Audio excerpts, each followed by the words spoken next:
Hello, fellow geeky ones. Welcome to Nerd Necessities Network. I'm a Denver Public School student, and I'm also the host of a TV show where geek is chic and the hip doesn't matter. And nerd is the word. Well, actually, it's the first word of the title, but not the whole title, because that would be kind of weird. Hi, I'm Bridget, and I'm the other host of Nerd. See, there's no flow. Anyway, I'm a host and a Denver Public School student. We're broadcasting to you today from our fortress of nerditude. And in glorious nerd person point of view. Bridget, let's tell them about what we will have on the show today. We've got some pretty cool stories and one hot one about a crater. What's a geek to do? We'll tell you. Denver's a pretty nerdy city, and we've got details on the events horizon. See what I did there? I made it an events horizon instead of an event horizon. Event horizon? It can be considered the point of no return in a black hole. The event horizon is the zone between a black hole and everything else.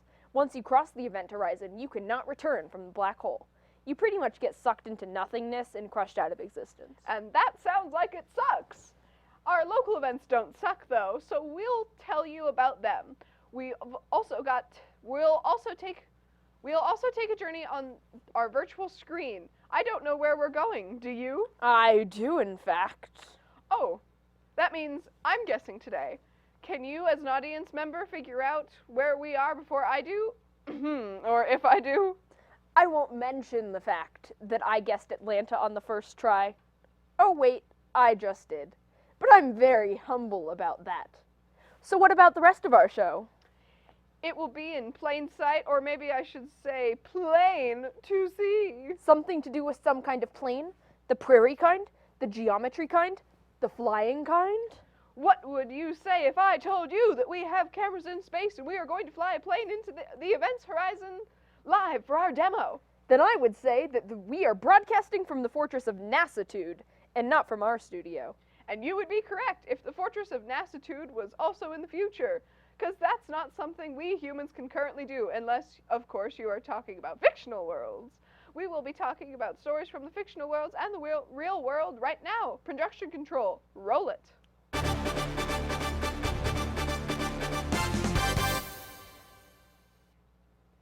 The Guinness Book of World Records recently authenticated the world's largest arcade machine. Standing 14 feet tall, this behemoth sets the new standard for gaming epicness. Jason Cambaris created the machine with the intention of capturing what it was first like for him playing arcade games as a boy, and just how giant they felt to him back then. It's not all muscle either. There's some brains to this beast, as it can play games all the way from modern consoles to the vintage throwbacks.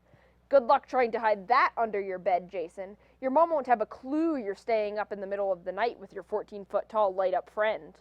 PlayStation celebrated its 20th anniversary last week, releasing a special 20 years of PlayStation PS4.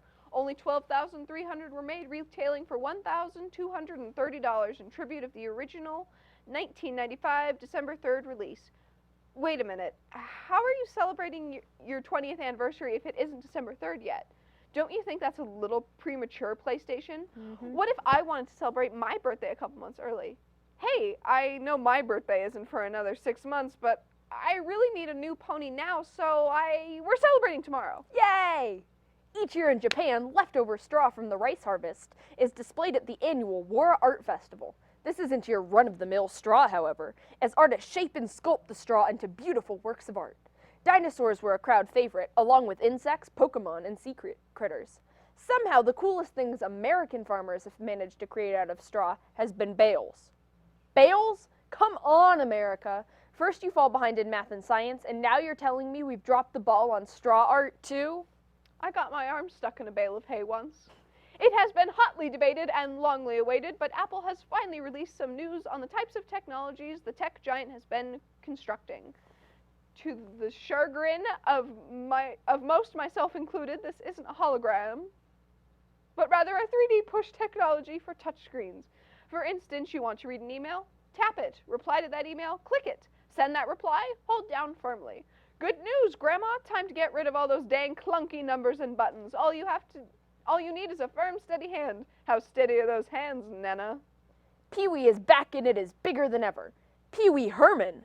Netflix just announced that Pee-wee's Big Holiday is set to release on the popular streaming service in March 2016. An unlikely meeting with a stranger entices Pee-wee to take his first ever holiday.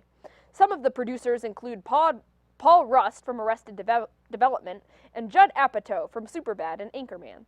I saw a novelty shop in Boulder selling replica bicycles, like from the first Pee-wee movie. You can get them for 15% off too. All you have to do is tell them that Large Marge sent ya. Ah ha ha ha ha ha ha. A recent discovery of 15 partial skeletons in Africa was the largest of its type, and a recent claim says that this specific discovery will change ideas about our human ancestors. The species has been named Naledi and has been classified in the grouping or genus Homo, to which of course human beings belong.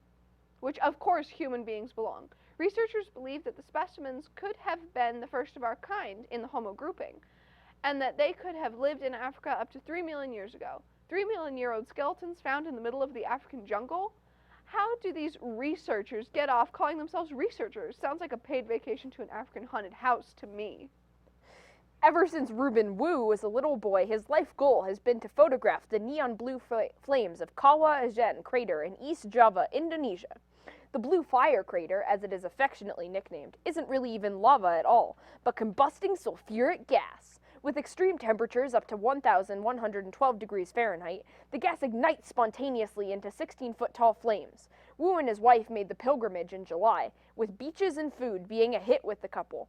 But the volcanoes stole the show. It was like a holiday, but also quite a committed photo project for me at the same time. What's that, honey? Oh, you smell something weird? Yeah, I smell it too. Must be this crazy blue gas, huh? And speaking of crazy, October is coming up quick, and you can tell by the crazy amount of horror-related events. Production control, play the opening.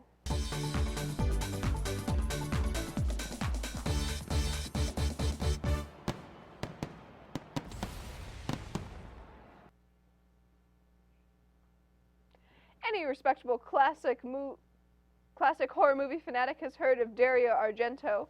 Well, coming October 1st, there will be a Scream screen for all of his classic works such as The Bird with the Crystal Plumage and Deep Red at the Sea Film Center. It will be an absolutely terrifying experience. That sounds fun. Speaking of the Sea Film Center, they're going to be holding a trivia game, Monday Music and Movie Trivia, on September 28th, where anyone can take part and possibly even win prizes. So anyone who's confident in their music or movie knowledge, head on down to the Sea Film Center. Fascinating.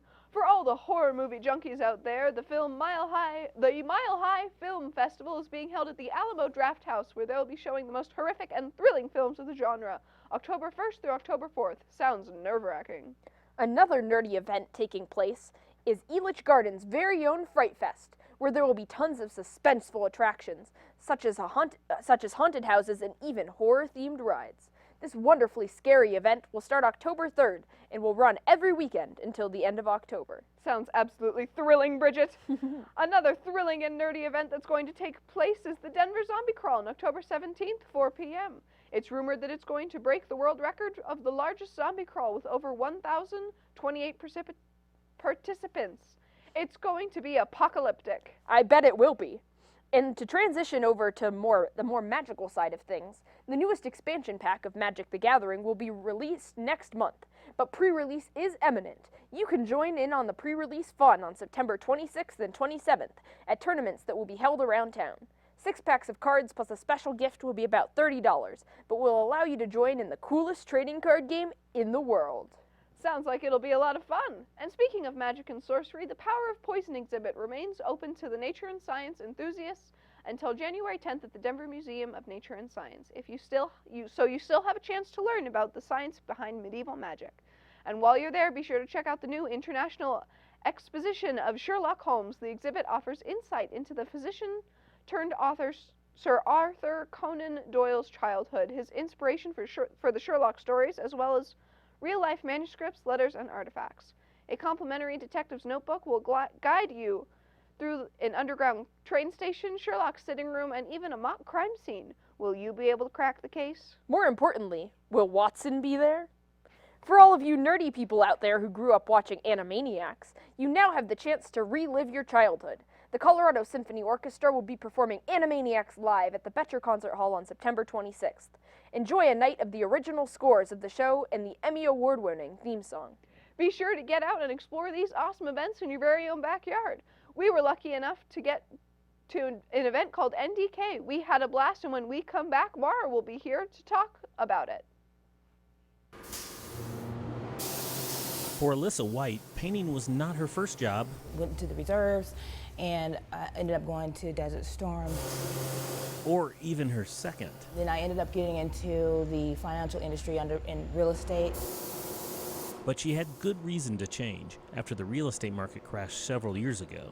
Living through that and watching people lose so much and having that bubble burst made me really disenchanted with that industry because I saw so many people losing everything on a daily basis, and I didn't really want to be a part of that. As a single mom, financing a new education would be hard, if not impossible. But a good friend told her, here is an opportunity through the WIN program, which is Work Initiative Now program. They're sending people to Emily Griffiths for the building trades, and they're pretty much paying the whole thing. Alyssa jumped at the chance for a new career. And what did she think of the program? It was an absolutely wonderful program. The instructors that Emily Griffiths has are truly artists, in my opinion. It was awesome what they know, what they taught, what they shared. I loved it. It was a 4-month program and got a job.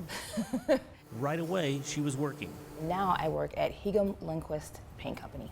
A family-run business that's been around for quite some time. My dad started the company in 1949. Ron Lundquist says at the time, not many women were in the painting business. Very few. In the late 80s, early 90s, that there would be 1 or 2 that would come through. Now, over 65 years later, My name is Ruth Ann Lundquist-Zuger, and I'm the president of Hegum Lundquist. Ruth Ann has strong feelings about women in the construction industry. Painting is a great industry trade for women because of their skill set that they bring to the table, their organization, their attention to detail, and their cleanliness really helps on a painting job. For Alyssa, she has found a new calling. I really enjoy the work. I didn't think I would as much as I did because it is physically demanding. You come home dog tired at the end of the day, but when people ask at the end of the day, how are you doing? I'm like, I'm dog tired, but I'm good. And what does she have to tell other women who might be interested in this field? Oh, do it. Do it, do it, do it. With the help of Emily Griffith, Alyssa now sees her future with a fresh new look.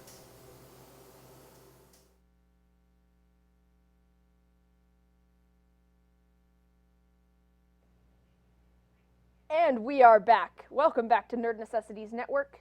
Right now, we'll be talking to you a little bit about our experiences at NDK, or Non-DesuCon. Yes, we have Mara here with us to talk about all of our wonderful adventures as she was with us. So, Mara, you are a con veteran. Tell us what you thought. I was pretty happy with NDK. I enjoyed interviewing all the people that we got to do, like so many. Oh my god. Yeah. And I don't know how to like describe it. Like I've been to NDK before, so it was kind of like a regular thing for me. So you guys are kind of new to the con Yes, scene. of course. So Well, they moved this year, right? Was it Yeah. a different experience being in a different space? sort of. It was bigger. Like Mm. before, it was kind of crowded, and you could smell everyone, and some of the people didn't smell that good. But now there's like more space, and it seemed a lot bigger this year. Like lots of rooms, Cool. That's nice. exploration. How about you guys? Like your experiences? I thought it was pretty cool. Definitely very exciting. It was a lot different from Comic-Con, but still very exciting, very fun. I saw some really cool cosplays. What was your Uh, favorite cosplay, Una? Gosh, I don't know. I would have to think. Come back to me. I'm gonna take a pass. Well, Let I me think about I know what it. one of my favorites was. We saw this guy who actually dressed up as Elsa from Frozen, and Oh, like he was a yes. pretty good cosplayer. But I think my favorite part about it was that when we talked, we like walked up to him and we're like, "Hey, you seem really cool. Like, can we Mm-hmm. Yeah. videotape you?" And then we ended up singing "Let It Go" with him, and it was just really fun. 'Cause That it was was like also this just- full-grown man dressed up as Elsa, and like us, like just like we were singing, and it Yes. was just hilarious. And I think that was my favorite. I was also the fan of the man dressed up like President Business from the Lego Movie. He was pretty great. Unfortunately, didn't get to interview him, but he was pretty amazing. What about you, Mara? Did you have a favorite cosplayer? For me, that's difficult actually.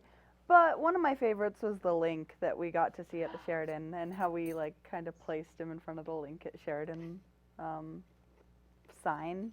That was really cool. And he had that little pipe.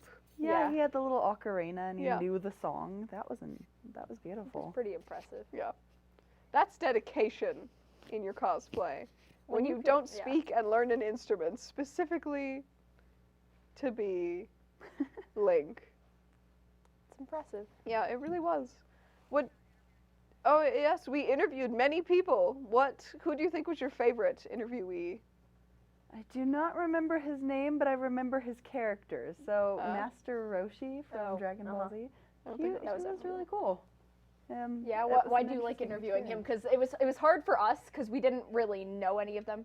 Oh, Yeah. and we just heard from production, so that way we know. His name was Mike McFarland. Oh, Mike. Mike. But Yeah. I guess why was he so exciting to you? Because for us who haven't seen the shows, It was just like a cool experience, like getting to hear his voice and like how he actually would do some of the voices for us and like show the different like steps and explain how different his characters are.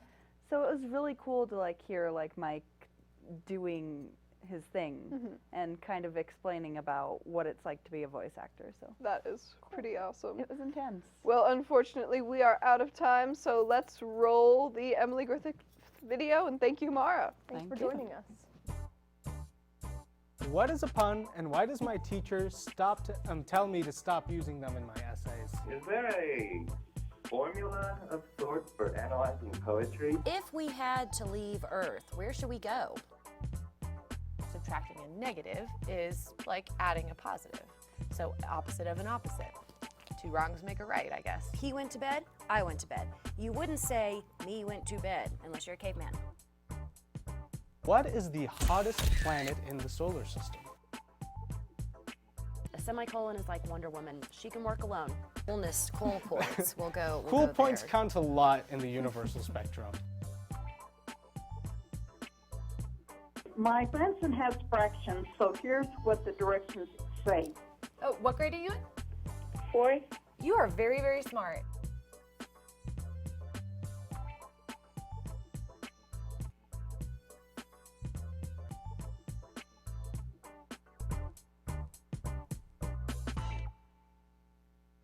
Hello, and welcome to Where on the Virtual Screen Am I, where we are going somewhere fantastic that I am unaware of. Okay, Una will be guessing today, but before we get started on the clues, I want her to make a random guess. Just anywhere in the world? Yes. I'm going to go with Tombridge, Ireland. That's wrong. Let's get started on the clues. All right. Okay. Our first clue to start us off is that this city is home to the largest permanent model train exhibit in its nation.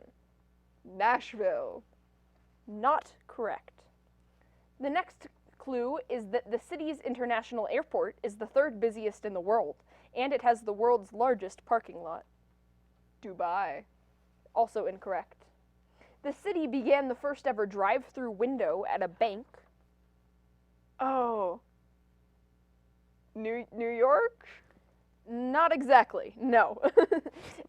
In this city, it's illegal to modify the weather unless the residents are warned via the local newspaper.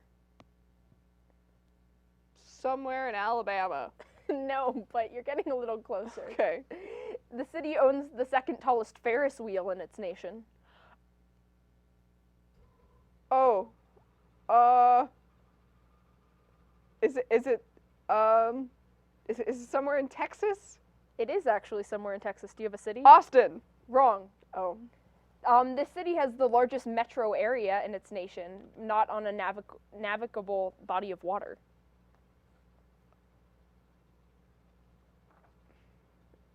Amarillo's in Texas, right? I don't know. I think so. Amarillo. No, it is not Amarillo. Okay. This city is credited for having the first hotel that featured elevator music and a television set in every room. Houston. Nope. The city has more places to shop per capita than anywhere else in the world. Let's see, what's another big Texas city? Is it Dallas? It is Dallas. Oh! Good job. Go, Una. Okay, our last clue. High five. You can take off your masks now. Good high five. Okay, we're going to give you some of those nerdy tie-ins for Awesome. Dallas, Texas, which Una got. Congrats. So, the first ever microchip was born within the labs of Texas Instruments' Dallas headquarters, and the co-inventor Jack Kilby is also credited with inventing the handheld calculator and the thermal printer. Retropalooza in 2015 at the Arlington Convention Center offers a weekend of retro toys, video games, and cosplay, and you can play free arcade and console video games. Funimation Studios at Flower Mound, 32.3 miles away from Dallas, is the absolute largest distributor of anime and broadcasting station for many English-dubbed anime in America, and also the home of where many of the people that we interviewed at NDK are actually employed by Funimation. Wow. Frontiers of Flight Museum, which is an aerospace museum whose exhibits include the Apollo 7 command module and artifacts from the Heisenberg, is in Dallas. Dallas also holds Dragon Park at 3520 Cedar Springs Road, and this is an amazing park with sculptures and structures having anything to do with dragons, fairies, etc., making you feel like you've stepped into another world. Wow. The Trammel Crow Sculpture Garden at 2200 Ross Avenue is a garden containing a multitude of Asian sculptures, some of which depict lore. Medieval Times is a great event that starts with a knighting ceremony, and some lucky people in the audience receive up to $30 from the king, and even some jousting. Wow. And the final thing that we've got going on in Dallas is the Marvel Experience at 3750 Midway Plaza, and it's an entire amusement park purely focused on Marvel, which includes props, games, and even a museum. Seems pretty cool. I've never been to Texas, but if I ever go, considering That's Dallas. close to that. Yeah, you were pretty darn good. So, with that, we're going to go into a commercial break, and when we come back, we'll have our super guest on. So, production control, that's what you need. What's there to be afraid of? I've never done this before. I had no idea what it was going to be like. I didn't even know how to turn on a computer. Success requires facing your fears. I empower my students from day one. We jumped right in, shooting. I was excited from the start. You have a camera in your hand more than a book. And that's how you will learn. From start to finish, I don't waste your time. It begins easy, then it gets harder and harder and harder. I didn't think I could keep up, but then I got good. I realized I can do this. Confidence is the goal. I love it when they see their potential. I see myself doing professional work. This is something I really enjoy. I can see a story in everyone. I'm not teaching video production. I'm creating storytellers.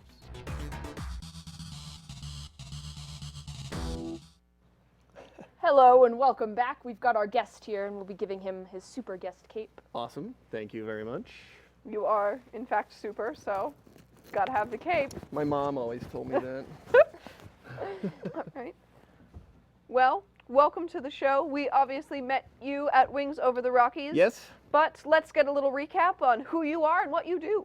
My name is Matthew Burchett, and I'm the curator at Wings Over the Rockies, which basically means I'm in charge of all the stuff, from little tiny buttons to a B-1 bomber. That all falls under my purview. Wow, that sounds like a pretty neat job. Yeah, it kind of stinks. Well, I mean, that's not really why we brought you here today anyway. No, that's right. We brought you here to tell us about some art, right? Yeah, but a very specific kind of art. Yeah. Yes. Nose art. Nose And art? we're not Like talking on about, my nose? Nope. Not nose art. Not the kind of stuff you see on car windows where the dogs put their noses. Nope. We're talking about plain nose art. Ooh. So we've got some photographs that I have brought, and we're going to start actually with the very beginning. And so we're going to start with a young man by the name of Calbraith Perry Rogers. And so the photograph that we're looking at, I'm assuming, is Calbraith, and he's chomping on that cigar. And the aircraft behind him is a Wright Model B. It was actually the second or third iteration of what the Wright brothers had built. Okay. And so the Armour company, you know, like Armour Ham, that kind of the meat company, at that time they were actually producing a grape soda called Vin Fizz. And so Vin Fizz, they wanted to kind of get their name out, so they told Calbraith, hey, why don't you fly across the United States and we'll paint our logo all over the plane, and every place you go, people will see the VinFizz logo. So there we have the VinFizz plane. So that's really kind of the very first part of nose art, where you've got kind of pop culture coming into aviation. And so let's go to our second slide. So now we've jumped ahead to World War I, and this young dapper-looking guy is a German ace by the name of Ernst Udet. And so you can see on the side of his biplane there that he's got the word low, which actually was his nickname for his girlfriend, Lolo Zink. Now, on the back, it says, "Du doch nicht," which loosely translated in German means, "Oh no, not you." So when he was flying along and somebody was behind him, like a British guy was behind him, you know, if the British guy knew how to speak German, he's like, "Seriously? Really?" And then, of course, you get mad. Now, why he didn't get shot down, I don't know. So let's go to our third slide. So now we've jumped ahead to World War II. And here we have a picture of a kind of a cartoon little guy. He's a short, fat little guy, and it's Mr. 5x5. That was actually a song title. Mr. 5x5, he's 5 feet wide and 5 feet tall. And now we can go to our next slide. And so here we have the classic kind of pinup art from World War II. This is actually from a Varga calendar. And Alberto Varga was an extremely popular painter of the time. He actually used airbrushes to do his artwork, and he was all over calendars. He was in magazines. The young man that actually painted this piece of artwork was a guy by the name of Tony Starcer from the 91st Bomb Group, and he actually painted over 120 pieces of artwork during his time in World War II. Yeah. Let's go to our next. Disney. Everybody loves Disney. So here we have Thumper, and he's thumping on a bomb, which I'm not going to recommend. But the cool part about this is notice that every time these guys went out on a mission, they painted a very tiny little thumper to represent that mission. Nice. And you'll see at the very bottom there's one that's got 6 Japanese flags. Those represent 6 aircraft shot down by that particular bomber during one of their missions. So that's kind of cool. That's impressive. Think about all the time it took just to do that. Every time they would come back. That's a lot of information to put up there. So let's go to our next slide. Pluto. Everybody loves Pluto. Of course. Here's Pluto, but it may be hard to see in this one, but he's actually kicking an old school bomb with the fuse coming out the top. Oh, that's cool. That one's pretty cool. So let's go to our next one. Dumbo. That's something that you absolutely want in your Bombardier We Never Miss. And then we can go to our next. Now we've jumped ahead to Korea.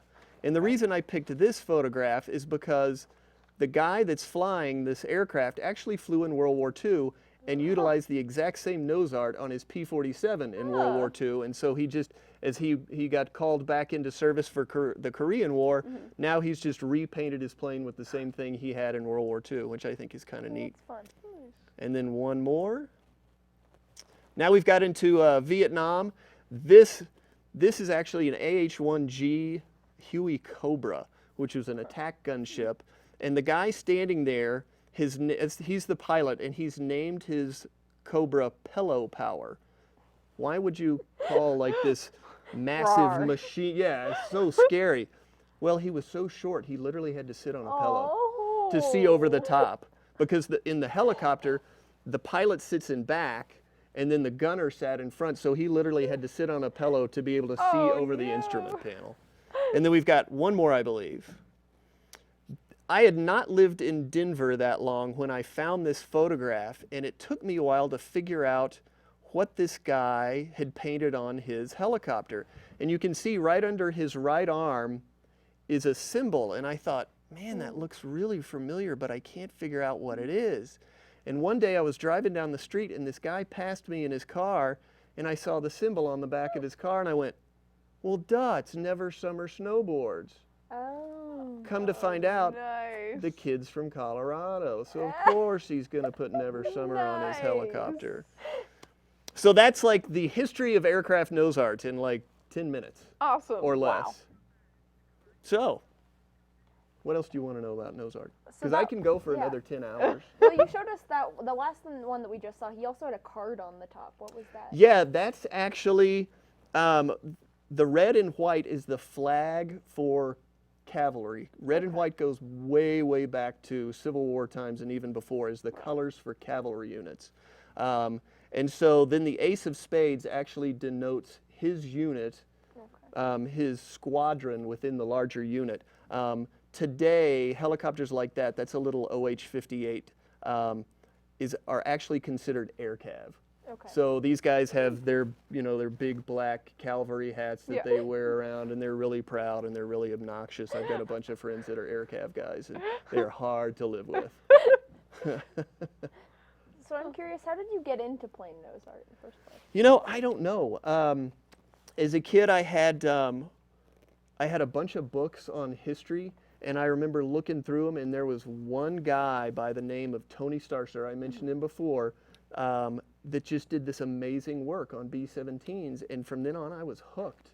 I would have loved to have met him. He actually died back in the 1980s, but he was just an amazing artist. In fact, he was so prolific in the 91st Bomb Group that he actually had other guys doing artwork for him, where they would do all the lettering, and then he would come in and actually do all the art, the art pieces. He would paint the backs of these jackets. So if you had, like the one we saw earlier, if you had your bomber was named, Miss Milady, you could get it painted on the back of your jacket and then walk around in town and be like, yeah, check it out. That's pretty cool. Do you have any of his pieces at Wings Over the Rockies, or? We have an exhibit on nose art, and I don't have any actual nose art pieces. Most of those belong to the Commemorative Air Force in Texas, actually in Dallas now. See how we pulled that around? Yeah. So we do have a neat exhibit. One of the great things in there that I'm really excited about is one of my volunteers, who still volunteers for us, actually painted the nose art on his plane. And when I mentioned loving nose art, he said, I still have the paintbrushes that I used. So I have those on display in a little case, and it's just really cool. And he comes in every week. He's like 93, and he rides a Razor scooter around the museum. It's nuts. Nice. Good for him. I know. Awesome. That's what I aspire to be. Yeah, I want to be like him when I grow up. Yeah. Let's do it. Oh, yeah. Life plans. Yeah, we all just need scooters. I know. So, what do you think is your favorite piece of nose art just ever, that you've ever seen? What's the one that has the most value to you, or is the most sentimental, or is just your favorite? Wow, that is really a hard question to answer. It's probably from a B-17 that was in the 91st Bomb Group, and it's Little Miss Mischief. And it's not so much the nose art, but it's just the entire plane, because what happened is this plane was on a mission over Germany, and it got hit in the middle of the plane, and it literally nearly broke in half. Oh. And a bunch of the crew members literally were in the plane pulling on the wires to control the control surfaces. They get home, they land, literally the plane goes, and they're like, all right, we're going to write this off. It's never going to fly again. And the crew chief said, no, this is my plane. I'm going to make it fly. Wow. So he literally took the rear end of one other plane and grafted it on to, so the plane was silver up front and olive drab in the back. Cool. And it flew like another 20 missions after that. That's so amazing. That is just really cool to me. If you could design your own nose art for your plane, what would it be? I would have to do something probably either from Bloom County, maybe Opus. Bloom County, by the way, is back on Facebook, or from Calvin and Hobbes. Oh, I'm a big fan of Calvin and Hobbes. Yeah, you gotta love the Calvin and Hobbes. And what would your plane be named? I'd name it after my wife. Yeah. Julie. Oh. Would it just be like the Julie, or like The Jules. The Jules. I call her Jaybird, so that would the it'd Jaybird. just be That's a Jaybird. nice plane name. Perfect. Yeah, Jaybird. How that All right. works into Calvin and Hobbes, I have no idea. But who cares? It's my plane. Yes, of course. Oh, cool. All right. Thank you very much for Oh, chatting with us. absolutely. And we're going to move over to our other set after this commercial break Nice. to show you some more cool plane stuff.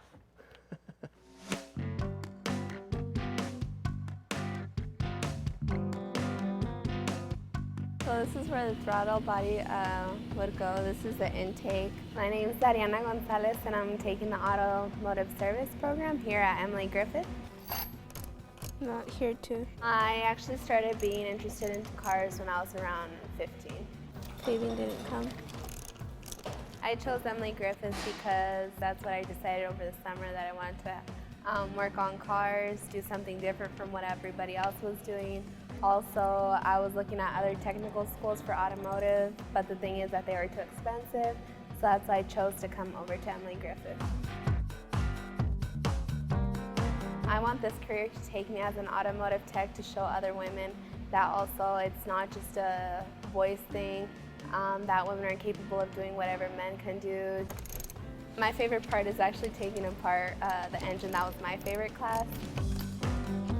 My dad, his radiator had a leak, and then he was gonna go take it to a mechanic to go get it fixed, and I was like, oh, well, Dad, we had done this in class. Like, that was our first class that we took, and I was like, I can go ahead and take out the radiator.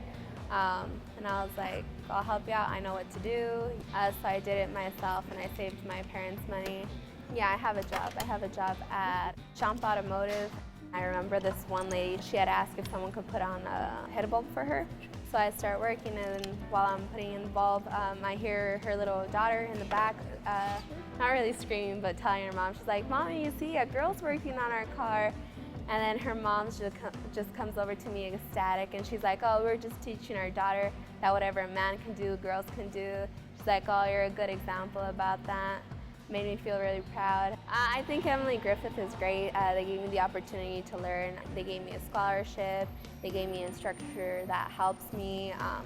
When I have any questions, he'll answer it, or if that way I still don't understand, he'll go ahead and explain it. And then I also have peers that help me a lot, and they support me through what I do.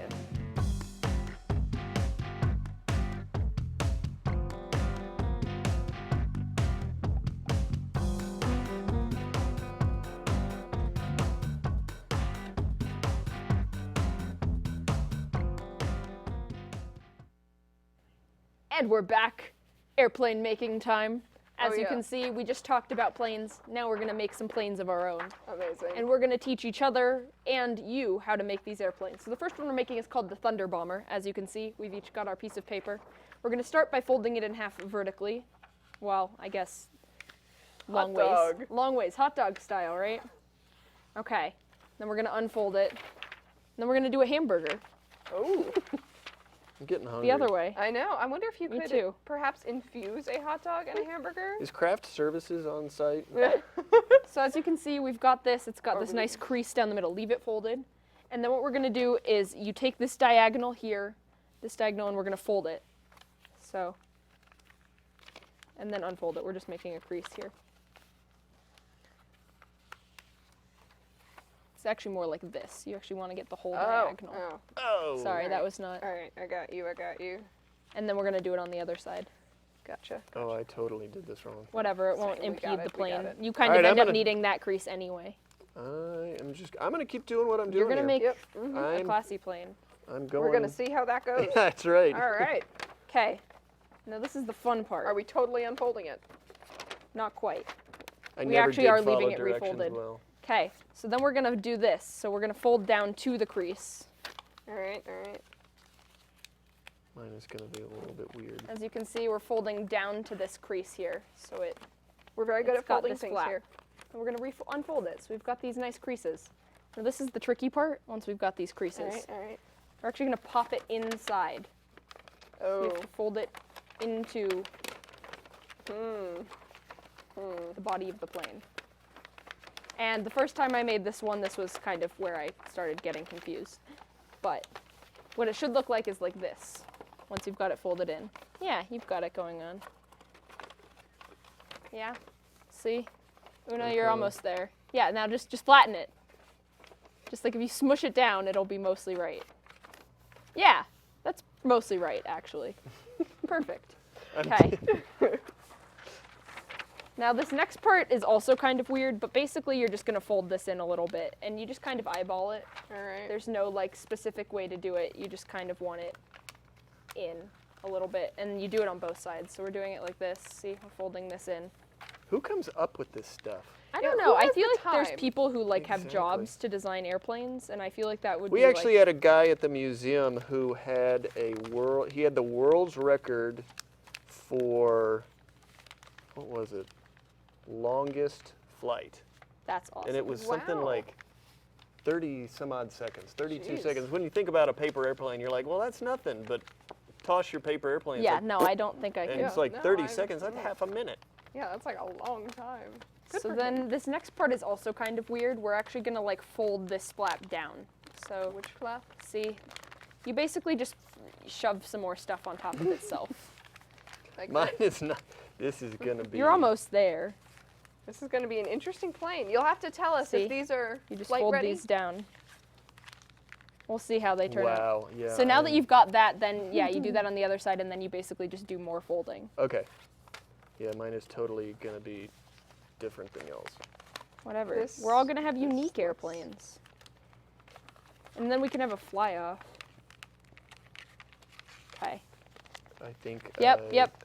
Okay. Okay, It's just, so then we're just- I'm going by the seat of my pants. Then you just do the rest of it. Then you just do like the normal plane stuff. The Where you- folding. Yeah, the like where folding you of make the the middle planes. and then we fold. but then what makes this unique is you end up giving it some flaps. Oh. Ooh. I like flaps. Okay. Let's see. Mine got unfolded somewhere, but or I folded it one way at one point. I don't know. Whatever. Okay. Wow, yeah. I've This- got a that? crease I don't think is supposed to be there. I've got something that looks like origami. I think that's beautiful. Okay, should we try mine? Matt, Yeah, show us 'cause- yours. wow. Let's all show ours off to the camera. I don't know. And here's the guy from the aircraft museum who apparently can't Yours follow is directions. art, though. Yes, I mean, yours and that lovely like purple pastel color. Yeah. All right, we're going to see how well this flies. I have We should a make feeling all planes that color. it is not going to happen. Should we all try our planes? Yep. All right, let's Hold aim on. for the camera. All right. 1, 2, 3. Yay! That Okay. was horrible. I think we got a total of 2 feet. Mine just Yes. Okay. Perhaps more of a flip. luckily. Okay, Matt's showing us some classic airplane here. Yeah, this one, in honor of the Pope, I guess, being here. Ooh. This one actually flies really, really well. Oh. Oh. Or not. Or not. What was that? That was just. I don't know. Usually they glide really. All right, let's try that one again. Okay, what are we doing here? Okay, so basically we just fold kind of like this. So you get the kind of Okay. rabbit that, ears, all right, twin all peaks at the top. And then you just fold Fold it up. over. And I did it twice and that didn't seem to work real well, so I'm going to try 3 times. So you end up with the Colorado mountain peaks. Lovely. Or when you turn it like this, And then we're you end up with the Pope's mitre, sweet. which you can also wear. All right. I wonder if mine will work better as a hat than as a Mine, yeah, plane. mine. All right, We'll let's try look it. All right. Okay, and then how does one throw this plane? Did you have any techniques? You're kind of supposed to just, Loft it? yeah, just kind of loft it, like. All right. Ooh, that was there we nice. go. Lovely. Woohoo! Oh, too hard. Oh! Okay. Well, that All was right. beautiful. Yeah. Are we Yeah. out of time? Thank you. Thank you very much for joining us Yes, we today. are out of time. We can make Shoot. some more planes ourselves. Yes, Okay. of course. I'm just going to keep All right, folding. so feel free to check us out on Facebook and and- YouTube Yes. and all the social networks. Yes. I'm Bridget, I'm Una. and this is Nerd Necessities Network. Woo! Woohoo! Let's do the folding.